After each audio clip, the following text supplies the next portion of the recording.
இன்னைக்கு அன்புமணி இன்னைக்கு எல்லாம் பேசுறாரு, அவருக்கு திறமை இருக்குது, பேசுறாரு.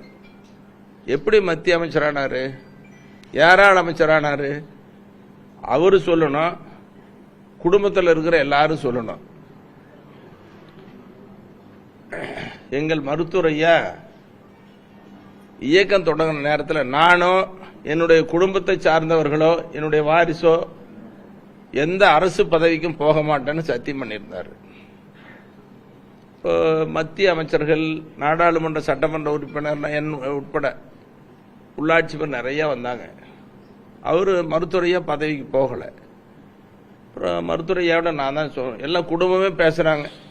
மருத்துவரையாவோட துணையர் அம்மாவிலிருந்து குடும்பத்தில் இருக்கிற பெண்கள், ஆண்கள் எல்லாரும் பேசுறாங்க, உறவினர்கள்லாம். மருத்துவரையா ஒத்துக்கல. அதெல்லாம் நான் பண்ண சத்தியத்தை மீற மாட்டேன்னு சொல்லிட்டாரு. மீற முடியாது. அப்புறம் என்ன கூப்பிட்டு நீங்க எப்படியாவது ஐயா கிட்ட பேசணும், குடும்பமே பூரா சொன்னாங்க. நீங்க கேளுங்க, யாராவது மறுபடியும் சந்திச்சா கேளுங்க. நீங்க மருத்துவர் ஐயா கிட்ட, ஐயா எல்லாத்தையும் பதவிக்கு அனுப்புறீங்க, இவ்வளவு பெரிய இயக்கத்தை உருவாக்குனீங்க, நீங்க பதவிக்கு போகலன்னு சொல்றீங்க, உங்க குடும்பத்தில் ஒருத்தராவது அமைச்சர் பதவிக்கு போகணும், அது படிச்சவர், மருத்துவம் படிச்சவர், இளைஞர், மத்திய அமைச்சராகணும்னு சொன்னோம். ரொம்ப கோபப்பட்டாரு. இப்படி தொடர்ந்து வார கணக்கில் பேசி கடைசியில் குடும்பம்லாம் இருக்கிறான், நானும் பேசுறேன், ரொம்ப ஆத்திரப்பட்டாரு. இவ்வளவுதான் என்ன அவமானப்படுத்தினாரு, திட்டினாரு, கொச்சப்படுத்தினாரு. இல்லை மணி, இன்னொரு தடவை பேசி நான் பண்ண சத்தியத்தை சீர்குலைக்க கூடாது, நடக்கிறத வேற அப்படின்னு ரொம்ப காட்டமா கத்த ஆரம்பிச்சிட்டாரு. வீட்டில் அம்மா உட்பட எல்லாம் அவங்க பெண்கள்லாம் வெளியில வந்து பார்த்தாங்க. ஸ்ரீகாந்தி அம்மாவுக்குலாம் தெரியும். பார்த்துட்டு அவ்வளோ ரெண்டு பேருக்கும் காரசாரமான வாக்குவாதம். அப்புறம் சொன்னாரு, நீ கட்சி தலைவருங்கிற திமிரில் பேசுற, நீயாச்சும் உன் கட்சி ஆச்சு எக்கேடுகிட்ட நாசமா போங்க. சொன்ன வார்த்தை எப்படி சொல்றேன் நான் அப்படின்னு போய் போத்தி படுத்துக்கிட்டார். அன்னைக்கு சாப்பிடவே இல்லை. அப்புறம் கோபமா பேசினார். 2 நாள் கழிச்சு கூப்பிட்டாரு. போனேன். போய் உட்கார்ந்துட்டு இன்னொருத்தர் கூட வந்தாரு. மருத்துவர் அன்புமணி சொன்ன வார்த்தை, எங்க அப்பாவுக்கு அடுத்த மாதிரி உங்களை தான் நினைக்கிறேன், நீங்க நல்லா பண்ணிட்டு இருக்கிறீங்க, ஆனா ஒருத்தர் இது கொஞ்சம் தடையா இருக்கிற மாதிரி தெரியுது, அவரையும் கூட்டிட்டு வச்சு பேசுங்கன்னாரு. அப்புறம் அவரு, நான், எங்க ஐயா 3 பேரும் பேசணும். அவரு கூட இருந்தவர் என்ன சொன்னாருன்னா, ஐயா சத்தியங்கிறது ரொம்ப முக்கியம் மனுஷனுக்கு, அதுலயும் இந்த சத்திரிய வம்சத்தினுடைய சத்தியம் மாறாதுங்கிறது கடந்த கால வரலாறுல சொல்லுது. நீங்க சத்திரிய வம்சத்துல பிறந்தவர், தலைவரா வேற இருக்கிறீங்க, நீங்க சத்தியத்தை மீறக்கூடாதுன்னு சொன்னாரு. அப்ப அவர் சொன்னாரு, சரிதான் நீ சொல்றது, இந்த மணிக்கிட்ட சொல்லு அப்படின்னாரு. மணிதான் கேட்க மாட்டேங்கிறாரு அப்படின்னாரு. அது யாருன்னு பேர் சொல்லணுமா? சொல்லக்கூடாது, இது வரைக்கும் சொல்லல. நிறைய பேருக்கு அது தெரியும். அவரு எங்களோடு இருந்த மறைந்த மாவீரன் ஜே குரு, அவரு அதில் உறுதியா இருந்தார். அப்புறம் அதையும் தாண்டி அவர் சமாதானப்படுத்தி மற்றவங்களாம் சொல்லி மத்திய அமைச்சரா ஒத்துக்கு வச்சோம்.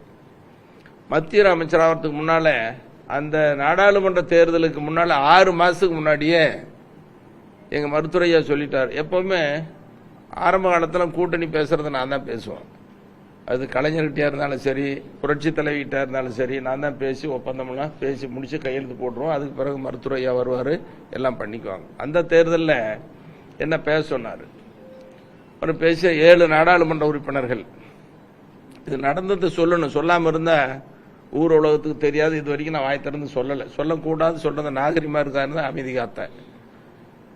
அப்போ நானும் கலைஞரும் பேசி 7 நாடாளுமன்ற உறுப்பினர்கள் கையெழுத்து போட்டுறதுக்கு முன்னால சொன்னாரு, மணி ஒரு மேலவை உறுப்பினர், இது மாநிலங்களவையில் ராஜ்யசபா உறுப்பினர் உங்களுக்கு 1 எடுத்துக்கோங்க, அது யாருன்னா நீங்க தான் போகணும் மணி அப்படின்னார். நான் சொன்னேன், 98 எங்க ஐயா அமைச்சராகிறார், எம்பி ஆகி தருமபுரியில் நிறுத்தி, நான் வேண்டான்னு சொல்லிட்டேன், தயவுசெய்து அந்த மாதிரிலாம் வேண்டாம்னா எங்க கட்சி தான் முடிவு பண்ண, எங்க மருத்துவரையா முடிவு, அதெல்லாம் நீங்க சொல்லக்கூடாது. இல்லை, நீங்க தமிழ்நாட்டில் கட்சி வேலையை பார்க்கணுன்னு. அது இல்லை மணி, நீங்க எல்லாம் மூத்தோர் அவைங்கிறது அங்க போகணும், ஏன் வைகோல்லாம் போகலையா, நீங்க போகணும் கலைஞர் சொல்றாரு.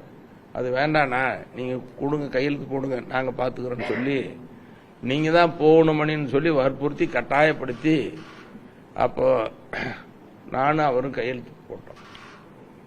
எங்கள் மருத்துவரையாகிட்ட வந்து சொன்னோம், ஒரு ராஜ்யசபா கையெழுத்தாயிடுச்சுன்னு சொன்னோம். ரொம்ப கோவப்பட்டார். ராஜ்யசபா யாருக்கு, எதுக்கு? நம்ம அன்புமணி தான் அப்படின்னு சொன்னேன். உங்களுக்கு வேற வேலையே இல்லைன்னு ரொம்ப கடிஞ்சிக்கிட்டாரு. ஏன் சத்தியத்தை மீறுறீங்களே அப்படின்னு ரொம்ப கோவப்பட்டார்.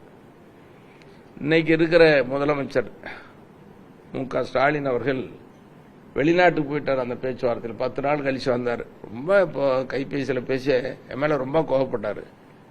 பெரிய கூட்டணி உருவாக்குன்னு நினைக்கிறேன், இப்படியெல்லாம் பேசி கையெழுத்து வாங்கிட்டு போயிட்டீங்களே எங்கள் அப்பா கிட்ட அப்படின்னு ரொம்ப கோவப்பட்டார். இது ஏன் சொல்ல வரேன்னா, இப்படின்னா அவர் மத்திய அமைச்சராக்கணும், ராஜ்யசபா உறுப்பினராக்கி அன்னைக்கிலிருந்து இன்னைக்கு வரைக்கும் இந்த இயக்கத்துக்காக, மருத்துவரையாவுக்காக, அன்புமணிக்காக நான் உழைச்சிட்டு வர்றேன்.